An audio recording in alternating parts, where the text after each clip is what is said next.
Hello hi and good morning to all. अब आज के इस लेक्चर में हम क्लाइमेट और अडैप्टेशन के बारे में चर्चा करेंगे। अडैप्टेशन का मतलब है the features that helps an animal to survive। Adaptation का मतलब कोई फीचर, कोई कैरेक्टरिस्टिक। अडाप्टेशन का मतलब कोई फीचर या फिर कोई कैरेक्टरिस्टिक हो जो एक एनिमल में डेवलप करे और जिससे वो एनिमल सरवाइव कर पाए। दैट इज नोन एज, उसी कैरेक्टरिस्टिक को, उसी कैरेक्टर को हम कहेंगे अडैप्टेशन। अब जैसे आज से मिलियन ईयर्स पहले अर्थ में डायनासोर्स हुआ करते।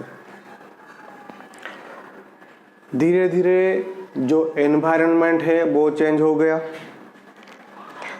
लेकिन डायनासोर्स में क्या हुआ, उनमें कोई कैरेक्टरिस्टिक, कोई नया कैरेक्टरिस्टिक, कोई नया अडैप्टेबिलिटी फीचर, अडैप्टेबिलिटी क्वालिटी उनमें डेवलप नहीं हो पाई, जिससे वो हमारी अर्थ से बिल्कुल गायब हो गए। इस एग्जाम्पल से एक बात बिल्कुल क्लियर है, अगर कोई एनिमल अडैप्टेशन नहीं कर पाया, अगर कोई एनिमल में कोई फिजिकल कैरेक्टर, कोई फीचर फिजिकल हो, चाहे वो इंटरनल भी हो, अगर डेवलप नहीं हुआ तो वो एनिमल सरवाइव नहीं कर पाएगा। और टाइप्स ऑफ अडैप्टेशन ये 3 तरह का होता है: structural adaptation, behavioural and physiological. Structural में क्या होता है, एनिमल का जो स्किन कलर है, जैसे चैमेलियन, वो अपना स्किन कलर चेंज कर सकता है, दैट इज अडैप्टेशन, एक कैरेक्टर। शेप, जैसे फिशेस में उनकी जो बॉडी शेप होती है वो स्ट्रीमलाइन, जो हेड का पार्ट होता है वो होता है नैरो, मिडिल का पार्ट वाइड और टेल का पार्ट भी होता है नैरो, जिससे वो सरवाइव कर पाए आज भी। बॉडी कवर, ज़्यादातर फिशेस का क्या होता है, जो बॉडी कवर होता है वो स्केल से बना होता है, और स्केल प्रेजेंट है इसीलिए उनके बॉडी के अंदर पानी घुस नहीं पाते, जिसके चलते उनको एक सर्वाइवल एडवांटेज भी मिला। बिहेवियरल, इसमें आता है हाइबरनेशन। अब जैसे जब विंटर सीजन आता है तो कुछ एनिमल ऐसे होते हैं जो विंटर की, और विंटर में जो ठंड पड़ती है उसको वो सहन नहीं कर पाते,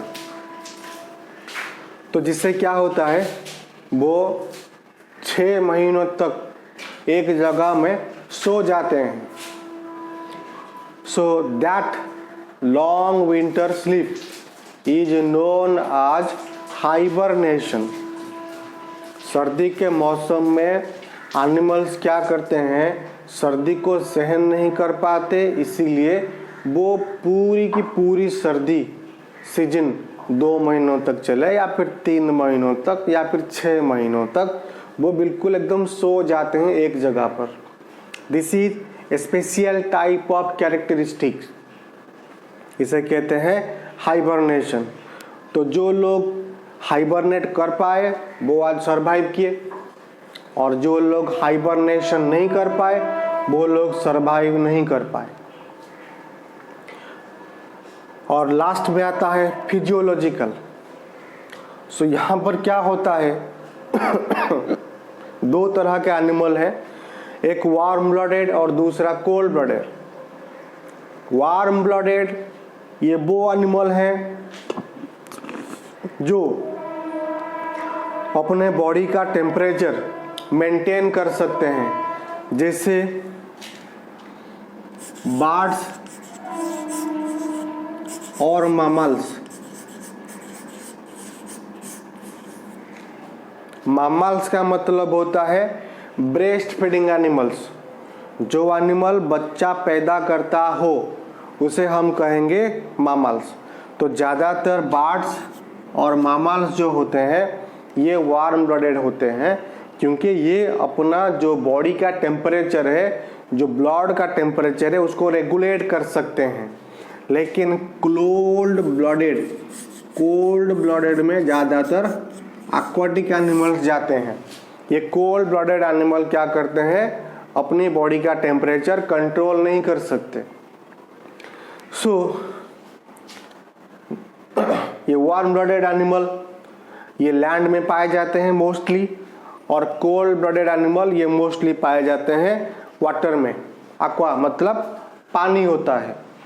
तो जिनमें ये फीचर्स हैं वो सरवाइव कर पाए, और जिनमें नहीं है वो सरवाइव नहीं कर पाए। तो ये होता है अडैप्टेशन।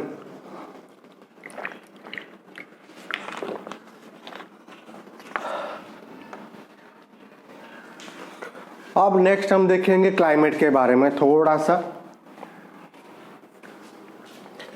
पिछले क्लास में हमने क्लाइमेट के बारे में देखा भी था, आज थोड़ा सा क्लाइमेट के बारे में चर्चा करेंगे। तो क्लाइमेट क्या है?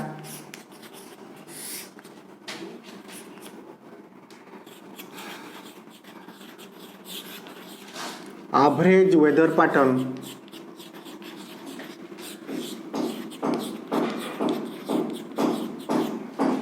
Of a place.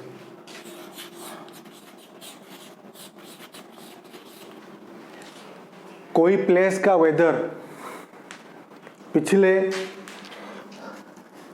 25 सालों तक कैसा रहा, कोई प्लेस का वेदर पिछले 25 सालों तक कैसा रहा, उसका एक एवरेज लिया जाता है, and that is called climate. अब जैसे राजस्थान की बात कर लो, इसका जो क्लाइमेट है वो हॉट है और ड्राई भी है। असम की बात कर लो, यहाँ का जो क्लाइमेट है वो वेट और कोल्ड है। कश्मीर की बात कर लो, यहाँ का जो क्लाइमेट है ये बहुत ही कोल्ड है।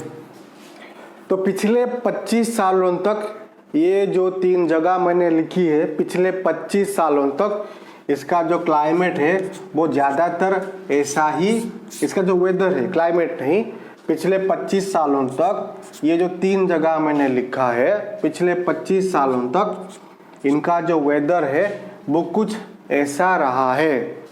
तो इसे ही कहेंगे हम क्लाइमेट। अगर कोई प्लेस है पिछले 25 सालों तक उसका वेदर कंडीशन कैसा रहा, उसका हम एक एवरेज लेंगे और जिसे हम कहेंगे climate. The average weather pattern of a place is known as climate. Climate.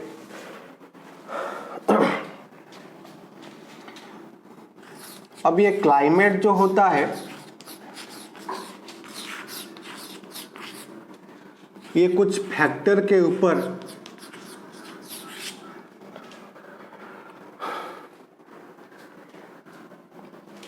Depend करता है।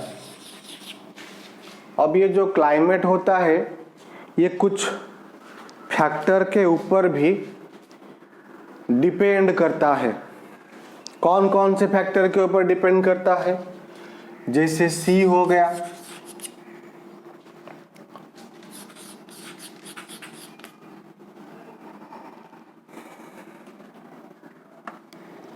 ह्यूमिडिटी हो गया और अल्टीट्यूड। ये 3 फैक्टर के ऊपर ज़्यादातर क्लाइमेट डिपेंड करता है। अब जैसे सी के पास वाला जो एरिया होगा वहाँ पर हमेशा ठंडी हवा बहेगी और उसके पास आसपास जितना भी एरिया है वहाँ पर ठंडा रहेगा, और जो एरिया सी से दूर होगा वो थोड़ा सा गर्म रहेगा। तो क्लाइमेट चेंज हुआ कि नहीं। अब जैसे ह्यूमिडिटी, तो सी के आसपास जो एरिया प्रेजेंट है वहाँ पर बहुत सारा मॉइस्चर रहेगा, और मॉइस्चर जितना रहेगा वो एरिया उतना ही ठंडा रहेगा। और जो एरिया जैसे राजस्थान, ये सी से बहुत दूर है तो वहाँ पर मॉइस्चर बहुत ही कम है, तो जिसके चलते वो एरिया बहुत ही गर्म रहेगा। और नेक्स्ट अल्टीट्यूड, तो जो प्लेस ग्राउंड लेवल से ऊपर प्रेजेंट होगा, मान लो ये एक प्लेन एरिया है और यहाँ पर मैंने एक हिल स्टेशन बना दिया,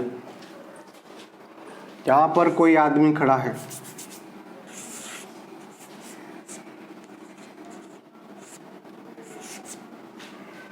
और कोई आदमी यहाँ पर खड़ा है।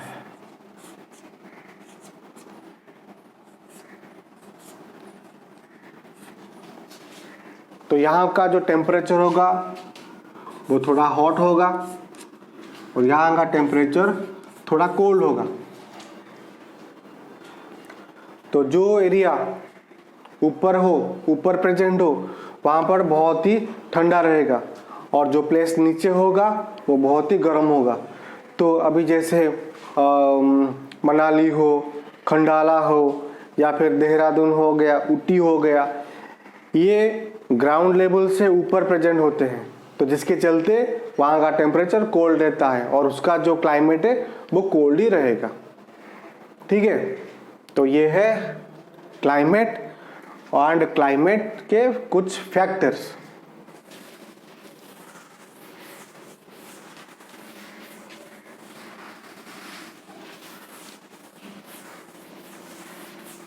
अब कुछ इंस्ट्रूमेंट के बारे में देखेंगे। जैसे बारोमीटर एक इंस्ट्रूमेंट है जिससे हम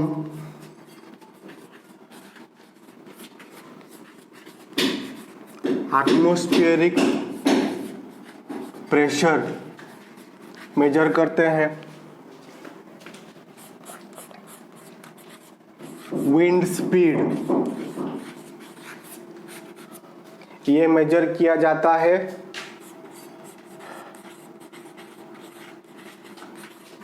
अनीमोमीटर से।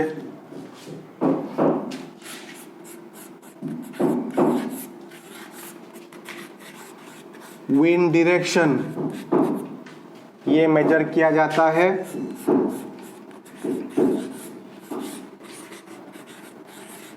विंड वेन से।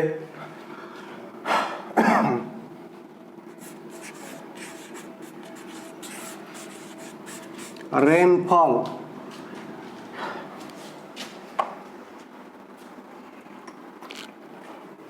रेनफॉल मेजर किया जाता है रेन गेज से। अब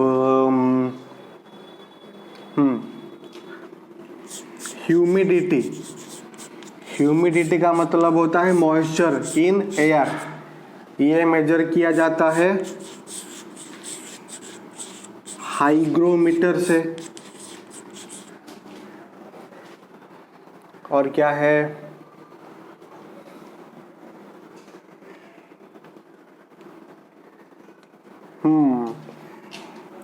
ऑल्टीट्यूड किसी भी प्लेस की ऊंचाई, इसको हम मेजर करते हैं अल्टीमीटर से। ठीक है,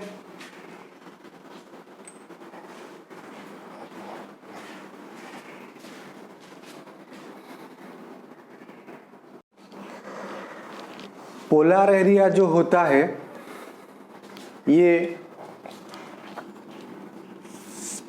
अर्थ है,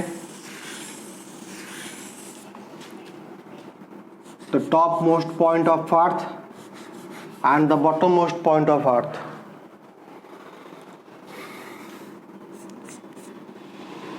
(90° नॉर्थ और 90° साउथ, ये दो एरिया, इसको पोलर एरिया कहा जाता है।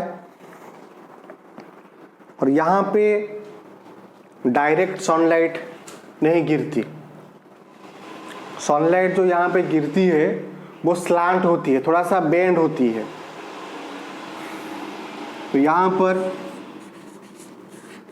6 मंथ डे होता है और फिर 6 मंथ नाइट, कंटिन्यूसली 6 महीनों तक दिन लगातार रहेगा और 6 महीनों तक रात लगातार रहेगी। ठीक है। सो यहाँ का जो टेम्परेचर लगभग -40° के आसपास, बहुत ही कम है। तो यहाँ पर एनिमल सरवाइव नहीं कर पाते, थोड़ा सा डिफिकल्ट हो जाता है। तो उनके पास ये सारे अडेप्टिबिलिटी क्वालिटीज़ हैं, ये सारे फीचर्स हैं, ये सारे कैरेक्टर हैं, जिसके चलते यहाँ के एनिमल बहुत ही आराम से जिंदा रहते हैं, सरवाइव करते हैं। और यहाँ पर हमको पोलर बियर, पेंगुइन, रेनडियर और वाइट फॉक्स, ऐसे कुछ एनिमल्स हमको मिलते हैं। अगर मैं पोलर बियर की बात करूं तो पोलर बियर्स में कुछ क्वालिटीज़, कुछ अडेप्टिबिलिटी क्वालिटीज़ डेवलप हुआ है, जिससे वाइट फुर, पोलर बियर के स्किन के ऊपर वाइट कलर के हेयर प्रेजेंट होते हैं, जिसको कहा जाते हैं फुर। बियर का जो स्मेलिंग कैपेसिटी होता है वो बहुत ही बढ़िया होता है, और जिससे ये अपना खाना आराम से ढूंढ लेता है। शार्प क्लॉज, जो क्लॉ होता है बियर का, वो बहुत ही शार्प और बहुत ही मजबूत होता है। इजीली वॉक ऑन आइस, ये बहुत ही बढ़िया तरीके से बर्फ के ऊपर चल पाता है, और इसका जो कलर है ये वाइट है, और आइस का जो कलर है ये भी वाइट है। तो ये बहुत ही बढ़िया तरीके से बर्फ में छिप जाता है। फैट अंडर स्किन, स्किन के नीचे फैट का एक लेयर प्रेजेंट है, तो जिससे क्या होता है, इसको सर्दी बिल्कुल टच नहीं कर पाती, इसको एकदम इंसुलेटर बना देती है fat.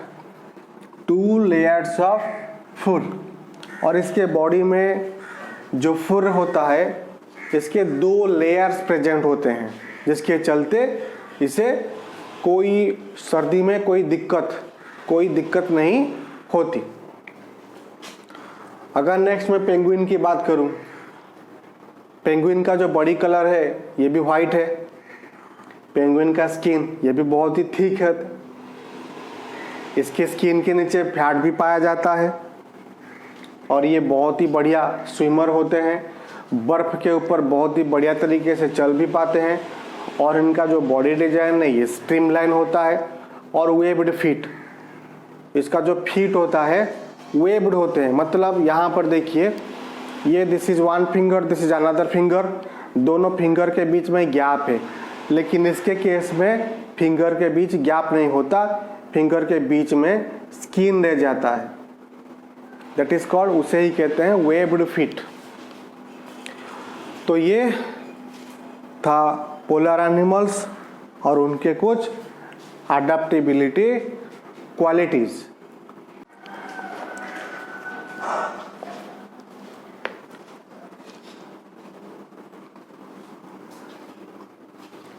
Tropical rain forest, tropical rain forest ये पाया जाता है इक्वेटर, 23½ नॉर्थ और 23½ साउथ, ये बीच में, ये जो बीच का एरिया होता है ट्रॉपिक ऑफ कैंसर और ट्रॉपिक ऑफ कैप्रिकॉर्न के बीच में, ये जो एरिया प्रेजेंट है इसको ही कहा जाता है ट्रॉपिकल रेन फॉरेस्ट एरिया, क्योंकि यहाँ पर बहुत ज़्यादा बारिश होती है और यहाँ पर जो प्लेसेस प्रेजेंट हैं जैसे western Ghat, Assam, South East Asia, Central America, Central Africa, तो ये प्लेसेस इस एरिया के अंडर जाते हैं। और यहाँ पर हमको ज़्यादातर monkeys, apps, gorilla, tiger, Lions, elephants, leopards, lizards, birds, बहुत सारे एनिमल मिलते हैं, क्योंकि इसका जो एरिया है ये कोल्ड है, ह्यूमिड भी है, वेट है, ठीक है, और एकदम बुशी, बहुत सारा पेड़ पौधे बहुत एकदम ज़्यादा प्रेजेंट है। तो यहाँ पर क्लाइमेट कुछ ऐसा है जिससे ये सारे एनिमल्स बहुत ही बढ़िया तरीके से यहाँ पर ग्रो करते हैं। और यहाँ पर जो एनिमल्स मिलते हैं इनके पास भी कुछ स्पेशल कैरेक्टरिस्टिक है जिसके चलते ये लोग सरवाइव कर पाए। अब जैसे यहाँ पर एक फ्रॉग पाया जाता है जिसका नाम है रेड आइड फ्रॉग, मतलब ये जो फ्रॉग है इसका जो आई का कलर है वो रेड है। तो इसके पास क्या कौन सी खास बात है, इसका जो फीट होता है ये बहुत ही स्टिकी होता है, तो किसी भी सरफेस के ऊपर ये आराम से चिपक जाता है, ठीक है, तो जिसके चलते ये पेड़ के ऊपर भी आराम से चढ़ पाता है और वहाँ पर ये एकदम आराम से रह पाता है। और एक है जो मंकीज़ यहाँ पर भी पाए जाते हैं, इनका जो टेल होता है ये बहुत ही लंबा होता है जिससे ये कोई भी पेड़ के ब्रांच के ऊपर आराम से झूलते हैं आराम से। और इनका जो थंब होता है, मंकीज़ का जो थंब होता है,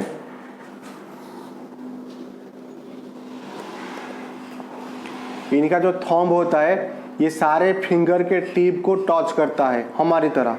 मंकीज़ का जो थंब होता है सारे फिंगर के टिप को टच करता है, जिससे मंकीज़ क्या करते हैं, ब्रांचेस को बहुत ही मजबूती के साथ पकड़ पाते हैं।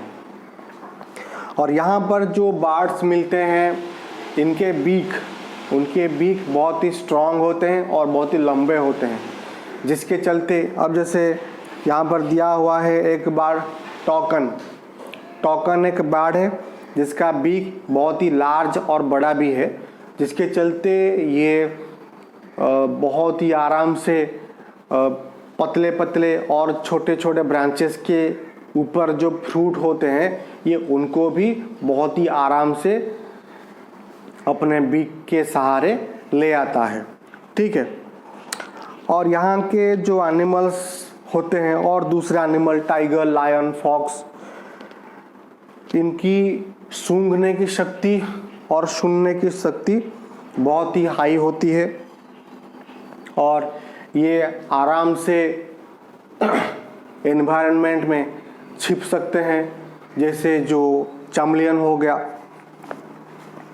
इसके पास अपनी स्किन कलर चेंज करने की क्षमता होती है, जिससे चलते ये बहुत ही बढ़िया तरीके से अपने एनवायरनमेंट में छिप जाता है, जिसको हम कहते हैं camouflage, the tendency to hide inside their environment. कोई एनिमल अगर वो अपने एनवायरनमेंट में छिप जाता हो, उसी टेंडेंसी को हम कहेंगे कैमोफ्लेज। और यहाँ के जो लायन टेल्ड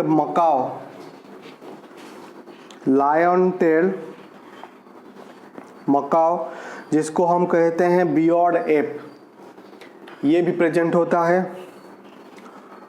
इसके जो मेन होते हैं ये बहुत ही बड़े बड़े मेन होते हैं, ठीक है, और ये भी इस एनवायरनमेंट में आराम से रहता है।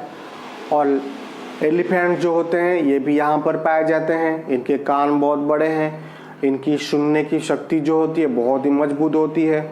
वो अपने जो